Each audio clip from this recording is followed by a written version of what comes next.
Y les voy a decir por qué, además de que les amo con todo mi corazón al Señor. Es interesante ver que, voy a hablar de este país donde vivimos, que hay dos fechas donde la gente sale para las iglesias, que es justamente un día como es, el día de la resurrección, y otro de Navidad. Y el resto de las semanas olvidados por completo. Doy gracias a Dios por sus vidas, porque ustedes están aquí de domingo a domingo alabándole al Señor. Y eso es lo importante reconocer, hermanos, que cuando celebramos la Navidad, cuando celebramos la resurrección de Cristo, no nos olvidamos, sino que en nuestras vidas tiene que ser una continuidad en acordarnos las grandes cosas que el Señor ha hecho. Saben, amados hermanos, que una de las cosas que yo me permito hacer y yo les aconsejo es que se acuerden ustedes de la crucifixión del Señor. Se acuerden de la resurrección. ¿Cuándo? Cada día. Cuando ustedes estén orando, den al Señor un minuto y agradezcan al Señor por el sacrificio que le hizo en la cruz del Calvario. Eso nos rejuvenece, eso nos ayuda, porque usted está pensando todos los días en la grandeza del Señor. Está pensando todos los días en lo que el Señor hizo por usted. No se olvide este día de resurrección, jamás. No se olvide el sufrimiento que tuvo el Señor para darnos la vida eterna. En la oración que usted haga, aunque sea 5 minutos al día que tenga la oración con el Señor, dígale al Señor que usted se recuerda totalmente de lo que Él hizo en la cruz del Calvario por usted. Eso a nosotros nos da un combustible espiritual maravilloso, hermanos, porque estamos dándole gloria al Señor. No nos estamos olvidando. Mire siempre la cruz del Calvario y usted va a ver qué bendecido va a ser usted. Bien, amados hermanos, quisiera yo en primer lugar que todos nos acordemos de lo que el Señor hizo aquí en la tierra cuando Él vino en su naturaleza humana. Y me puse a pensar muchas veces al dar esta prédica, ¿qué pasó con el Señor 30 años antes de que inicie su ministerio? Bueno, una sola cosa, hermanos, es que el Señor, en obediencia a su Padre, trabajó junto a Él. José era un carpintero, pero Él se dedicó exclusivamente a ayudar a su Padre. Miren ustedes qué signo de obediencia, de respeto, de amor para su Padre. Qué ejemplo para nosotros, para entender que nuestros padres aquí en la tierra tienen que ser honrados. Por eso hay un mandamiento maravilloso, ¿no? Que el Señor prolonga los años de nuestras vidas cuando honramos a quienes, a nuestros padres. Entonces, miren la sujeción que tuvo nuestro Señor Jesucristo. Él no se apuró para salir inmediatamente al ministerio, esperó sus 30 años. Esos 30 años que en primer lugar Él arranca con el bautismo. Ustedes se acuerdan que San Juan Bautista le bautiza en el Jordán. El bautismo, amados hermanos, una vez más, es un signo de obediencia. Las personas que todavía no se han bautizado, déjenme saber, porque ya viene el verano, ya estamos con un mejor clima y de veras que quiero bautizar a las personas que no se han bautizado todavía, ya hablaremos de eso después. Pero lo importante es reconocer cómo el Señor paso a paso va demostrándonos la obediencia que Él tenía que realizar. Va a bautizarse. Y San Juan Bautista se sorprende de que Él tenga que bautizar, ¿no? Tú bautízame. Y fue bautizado el Señor. En ese contexto de su vida, de esos 3 años y medio de ministerio que se habla del Señor, ¿qué hizo Él, hermanos? Entre tantas cosas que el Señor hizo, fue sanar a todos los enfermos, predicar la palabra, ser un Dios amoroso. Como hombre, Él era una persona que daba todo lo que tenía, en su amor, en su gracia, a niños, a jóvenes, a todos. Él estaba preocupado por la gente que más necesitaba. Yo no he venido por los sanos, sino por los enfermos, decía él espiritualmente. Su rol, sus amistades, no eran las grandes autoridades de la sinagoga o los grandes generales del Imperio Romano. Él estaba siempre con la gente de abajo en el sentido de necesidad. Él estaba siempre pendiente de las necesidades de toda la gente y recorría los caminos. Acordémonos de aquel pasaje maravilloso cuando el Señor le dice a Pedro que eche más adentro las redes, como les regala una pesca preciosa, que ese es un capítulo aparte para prédica. Y así se desarrollaba el Señor en ese servicio a la gente. Yo creo que una de las cosas más maravillosas que el Señor nos dejó como enseñanza es el servicio a la gente. Por eso dijo Él, yo no he venido a ser servido, sino a servir. Así que, amados hermanos, con esos ejemplos de nuestro Señor, siempre pensemos verticalmente lo que el Señor nos ha dejado. Yo he venido a servir y no a ser servido. Yo les doy a ustedes vida y vida en abundancia. Es decir, hermanos, fueron unos años maravillosos. Yo me imagino cuán contentos, cuán alegres habrán estado los discípulos de estar con un maestro de esa altura. Y vieron todo lo que el Señor hizo. Estaban día y noche con el Señor, dejaron todo, hermanos. Los discípulos le siguieron dejando todo y nos enseñó ampliamente. Ahora, después de semejantes años de bendecir al pueblo, el Señor sabía que tenía que cumplirse la profecía de su muerte. Sabía el Señor, claro que sí sabía.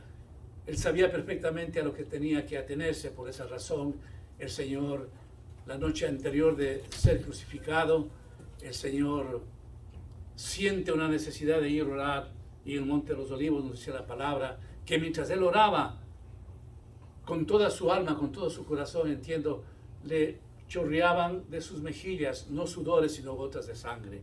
Cuán angustia habrá sentido el Señor. Y Él, en su posición tan maravillosa, que como hombre sentía el dolor, pero al mismo tiempo, Él, todos sabíamos que Él era Dios, solicitó esa noche que sus discípulos orasen por Él. Recordemos algo importante, hermanos, por favor, escúchenme bien. Si nuestro Señor Jesucristo pidió oración en el momento que más necesitó, ¿no es cierto que nosotros también debemos hacer lo mismo? Cuando estamos en necesidad, hermanos, de lo que sea, pidamos oración. Esta iglesia es una iglesia de oración.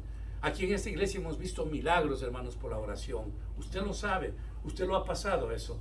Amén. No estemos escondiendo nada. No, yo estoy muy bien.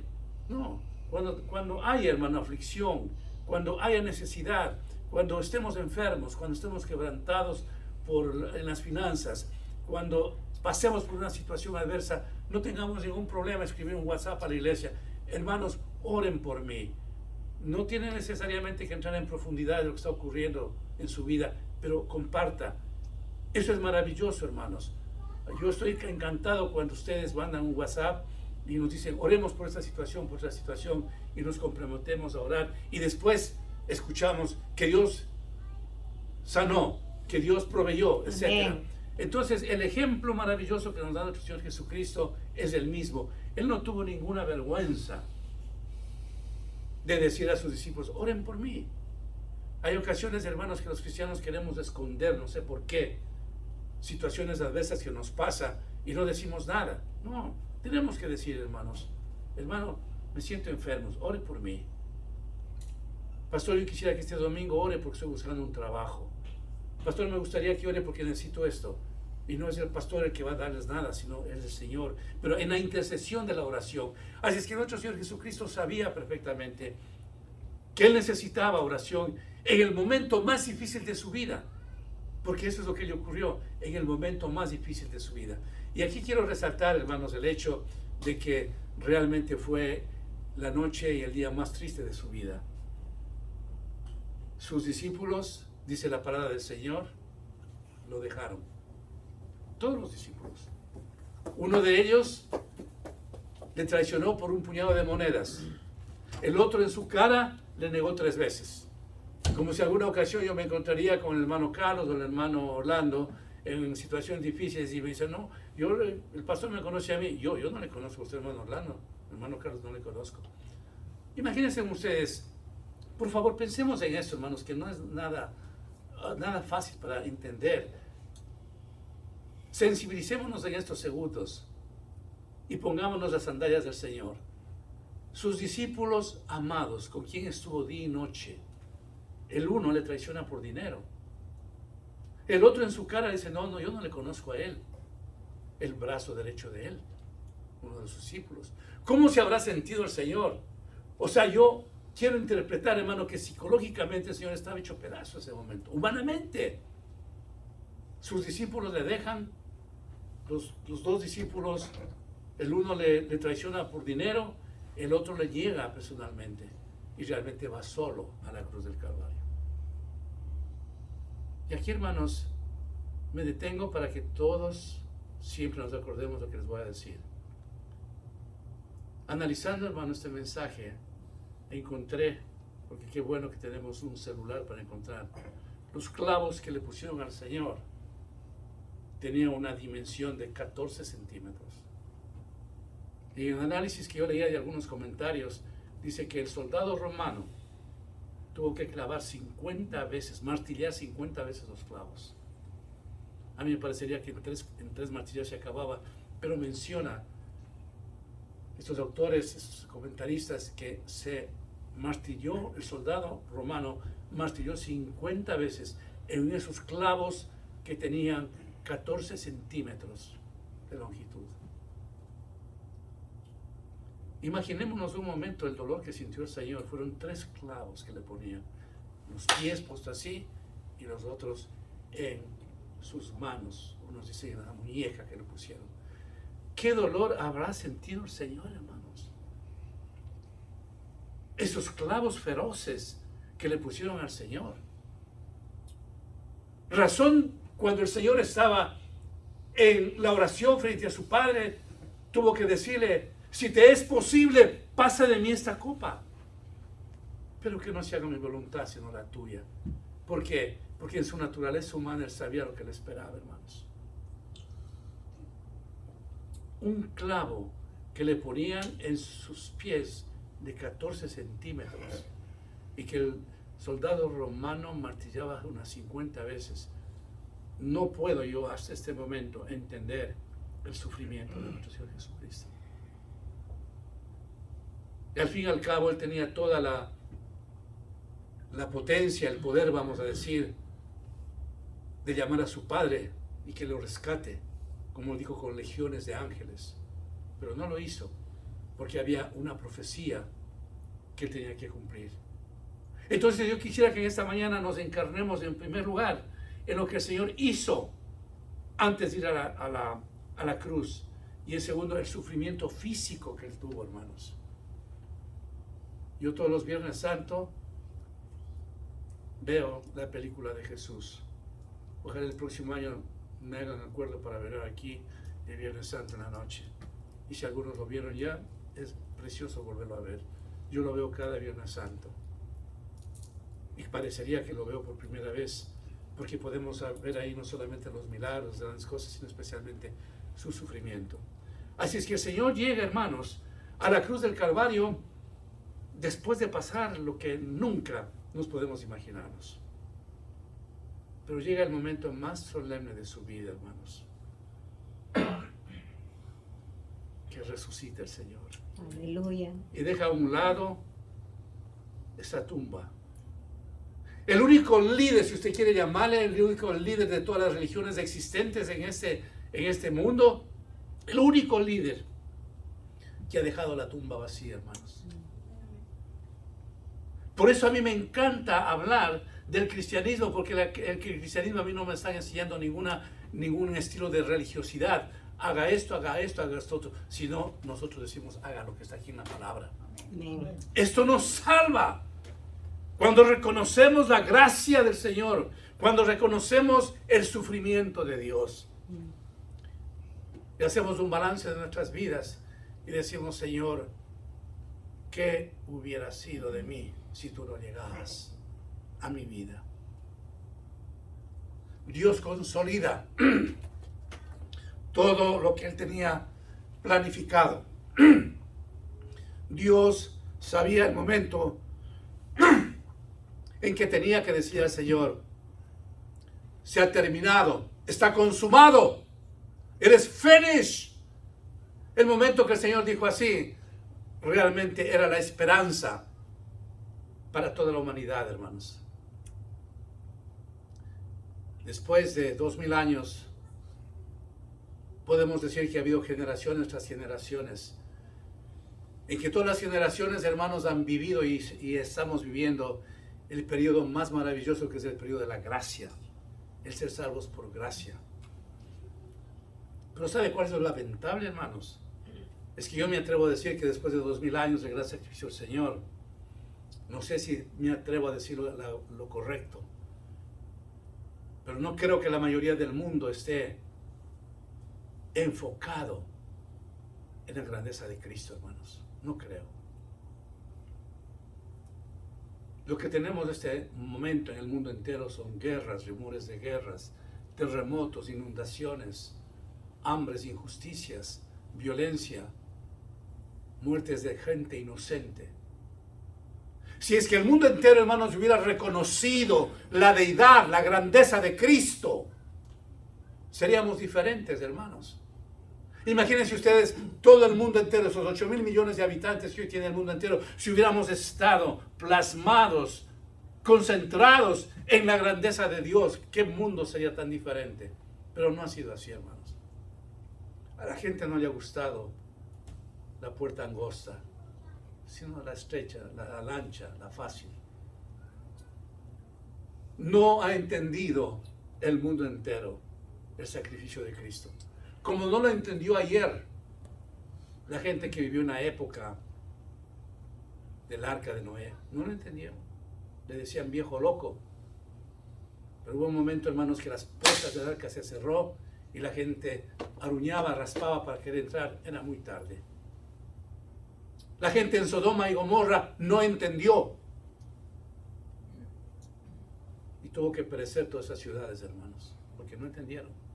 Hoy en estos tiempos, hermanos, se predican los 4 puntos cardinales. Y se ve la situación del cristianismo, de las cosas del Señor, como hizo en la cruz del Calvario, de la forma más liviana. Porque no han entendido, hermanos. Y se cree que nunca vendrá la venida del Señor. Que es un tabú. Que eso no pasará. Porque la historia se va a repetir, hermanos. La gente no está percibida en las cosas de Dios. No es Cristo la prioridad en las vidas de las personas, hermanos. Por eso hay tanta ofensa al Señor. Por eso hay tanto gobierno en el mundo entero corrupto. Por eso hay tanto adulterio, tanto pecado, tanto robo, tanta violencia. Porque no hemos entendido el evangelio de transformación, de esperanza, hermanos. Pero va a llegar un día, hermanos amados, que aquellas personas en los 4 puntos cardinales que no han entendido, y si el rapto se da cuando estemos vivos, van a tener que quedarse, hermanos.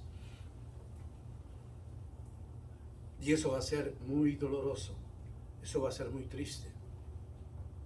¿Cómo se habrá sentido la gente que le estaba rodeando a Noé cuando vio que desesperadamente se ahogaban y no tenían esperanza? La puerta estaba cerrada y punto. ¿Cómo se habrán sentido, hermanos, cuando caía fuego, azufre en las ciudades de Sodoma y Gomorra?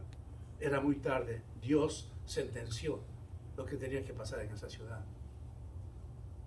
Al contrario de eso, hermanos, cuando Jonás le manda a Nínive, cuando el Señor le manda a Nínive a Jonás, escucha ese pueblo. Y ese pueblo es salvado. 120,000 personas son salvados porque escucharon a una ciudad que ni siquiera quería irse Jonás, pero escuchó el mensaje de esperanza. ¡Arrepiéntete! Nínive, como al comienzo empezaba predicando San Juan Bautista. Si ustedes ven con cuidado la palabra del Señor y ven en esencia cómo comienza la prédica de San Juan Bautista, es arrepiéntanse. Y nuestro Señor Jesucristo, con ese mismo estilo de predicación, arrepentíos. Y con epítetos bastante difíciles, raza de víboras, sepulcros blanqueados.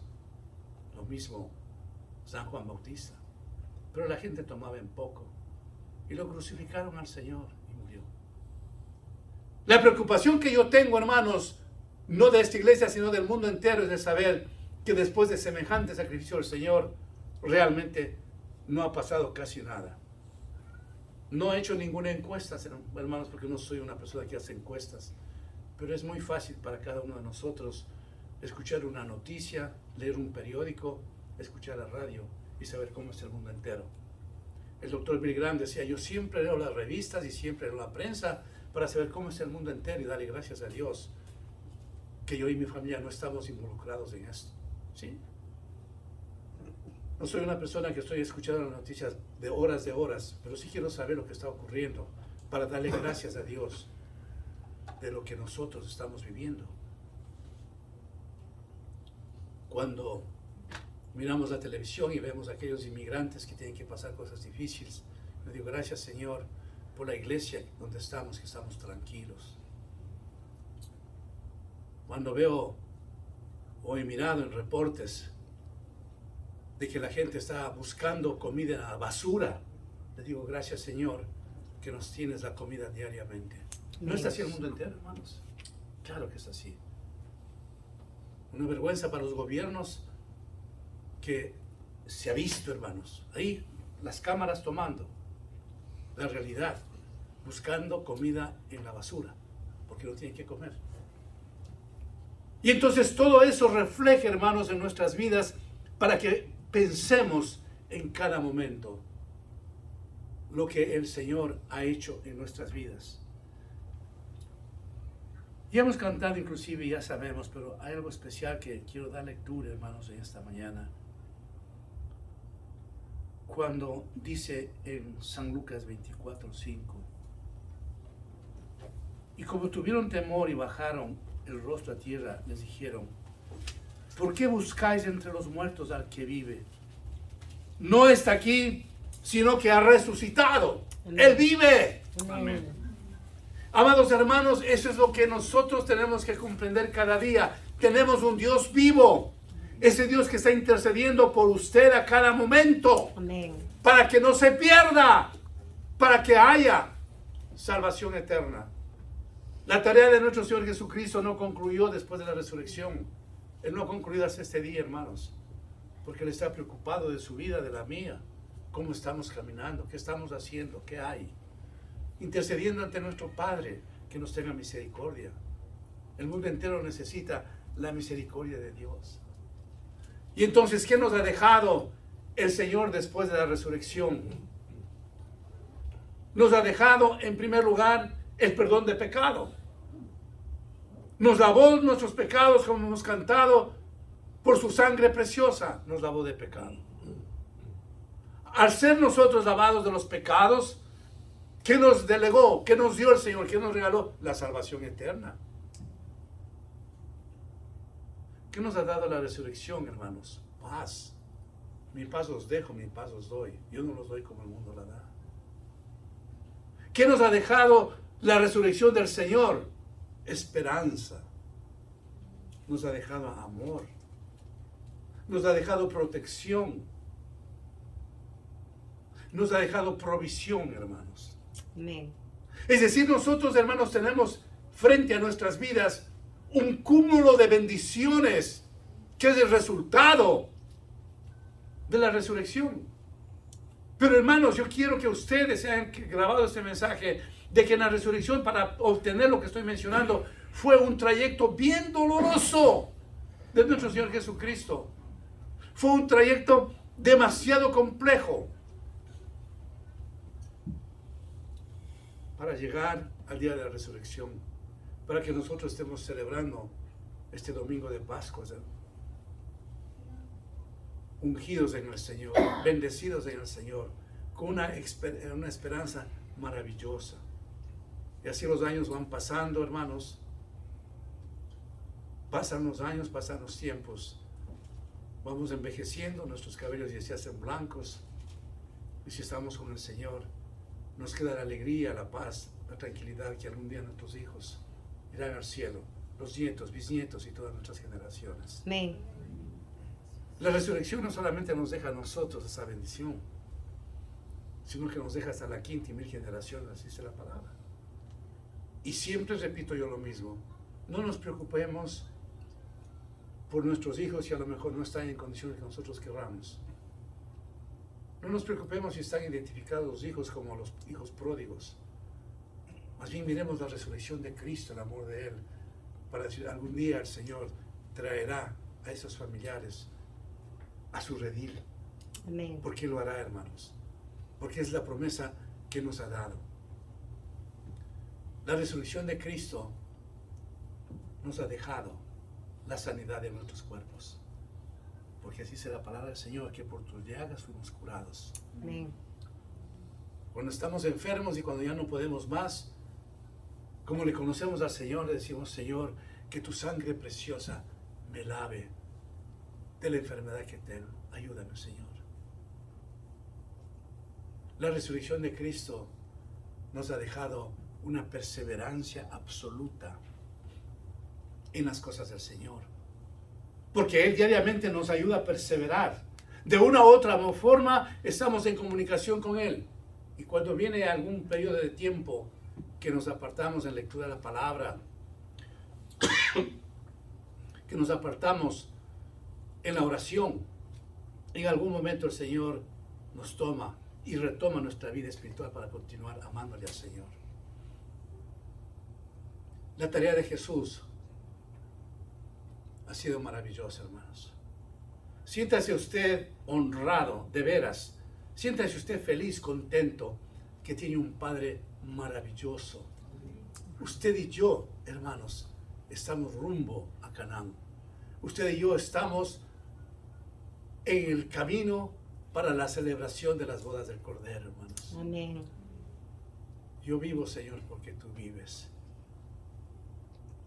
Y sabemos perfectamente, hermanos, que cuando la muerte nos llegue, vamos a estar mucho mejor de lo que estamos ahora, hermanos. Amén.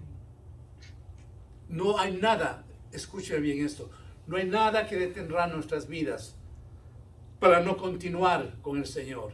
Claro, el enemigo tiene su plan de trabajo en contra de nuestras vidas. De eso debemos estar bien conscientes. El enemigo también tiene su plan. Lo tuvo con Jesús, ¿no es cierto? Cuando él estuvo en su ministerio, le tentó a él. ¿Y quién soy yo? ¿O quién somos nosotros para que no nos ponga en tentación? Pero la palabra del Señor me dice a mí y a usted, mayor es el que está en nosotros que el que está en el mundo. Amén. Resistid al diablo y él huirá de vosotros. Él no tiene ni arte ni parte en nuestras vidas. El Señor en la cruz del Calvario le extinguió, le terminó y terminó con la muerte. Amén. El Señor nos dio ese poder, hermanos, para decir no al pecado, para decir no a las cosas que no agradan al Señor. Porque Él nos ha dado el poder, no la tolerancia para las cosas que no le gustan al Señor, sino el poder para decir no. Si queremos olvidarnos, hermanos, de este día, la resurrección, y aquí no ha pasado nada, y no queremos realmente enmendar lo que nosotros sabemos, podemos enmendar.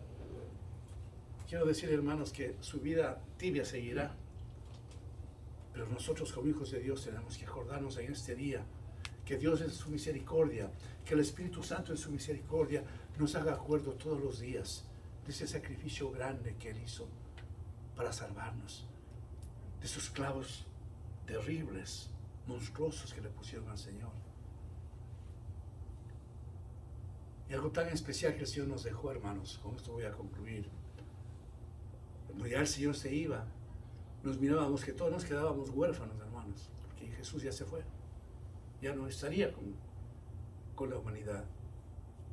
Pero Él dice, es necesario que yo me vaya para que os envíe el Consolador, el Espíritu Santo. Aleluya.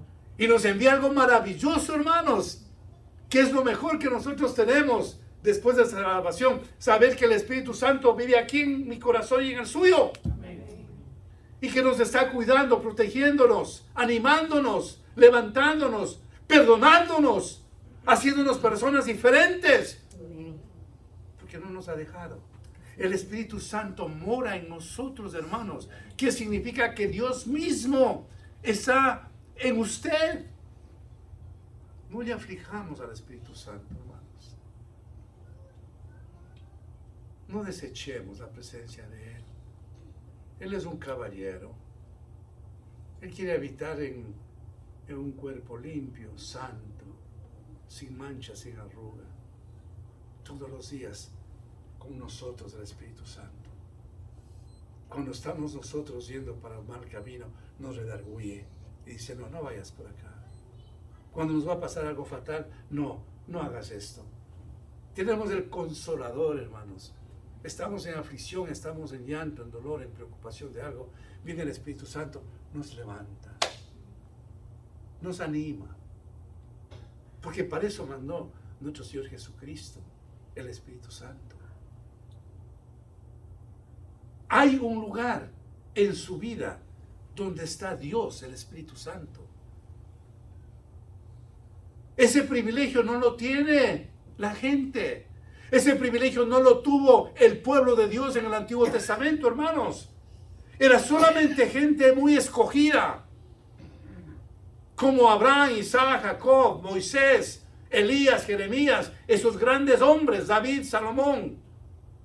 Y ahora resulta que toda esa belleza que tenían aquellos hombres, la tengo yo también. Estamos en la misma plataforma de un Abraham, de Jacob, de Isaac, de Jeremías, de David. ¿Cómo así? Por la gracia y la misericordia de Dios. Amén. No por nada más.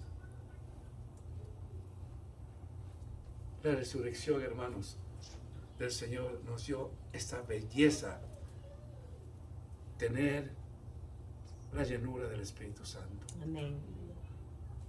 Podemos conversar con Él en cualquier momento, donde quiera que nos encontramos. En este nuevo día que estoy de trabajo, Señor, ayúdame. Espíritu Santo, dame toda la sabiduría que necesito. Voy a tal parte, Espíritu Santo, condúceme.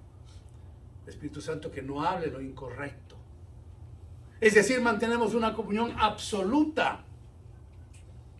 Y nos sentimos nosotros extremadamente mal cuando no estamos haciendo las cosas correctas, porque estamos hiriendo a nuestro Espíritu Santo. Y decimos no. Y nos va redarguyendo. Y Él siempre nos dice, no hagas esto, no hagas esto. Y la paciencia que nos tiene, hermanos, es increíble. La paciencia que me ha tenido a mí, hermanos. 35 años me tuvo paciencia. Amados hermanos, con esto concluyo.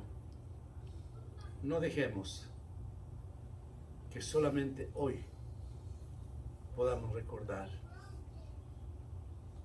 la resurrección de Cristo. Recordemos siempre y cada día que Él resucitó para darnos una vida llena de esperanza y de bendición y de misericordia, y para darnos todo lo que nosotros anhelamos en nuestras vidas, hermanos. No seamos ingratos. ¿Por qué ser ingratos, hermanos? ¿Por qué dejar a un Dios que nos ha dado tantas cosas, hermanos?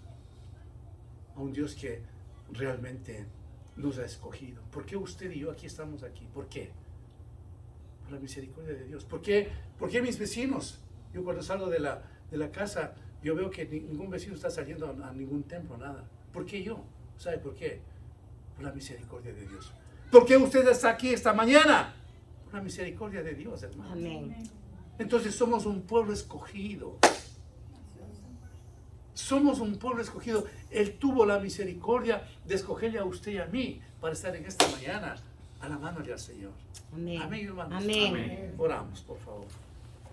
Padre bendito, te adoramos, te bendecimos y te damos gracias Sí, Padre mío. por esa vida eterna que nos da, Señor, esa vida que no solamente es aquí, Así sino es, la vida Señor. más emocionante es cuando nos lleves al cielo, Señor. Ayúdanos, Gracias. Padre Santo. Estamos todavía de carne y hueso y te hemos fallado, Señor. Reconocemos, Padre, yo reconozco porque te he fallado un montón de veces, Padre. Pero ayúdanos a serte fieles. Ayúdanos a vivir una vida santa dedicada a ti, Señor. Que a partir de este día, Padre, nuestras vidas sean diferentes, Padre. Señor. Que estemos conectados contigo, que hagamos tu voluntad, que guardemos tus mandamientos, Señor. Que tú seas, oh Dios mío, en nosotros la prioridad por sobre todas las cosas, Señor. Padre mío. Ayúdanos, Señor amado.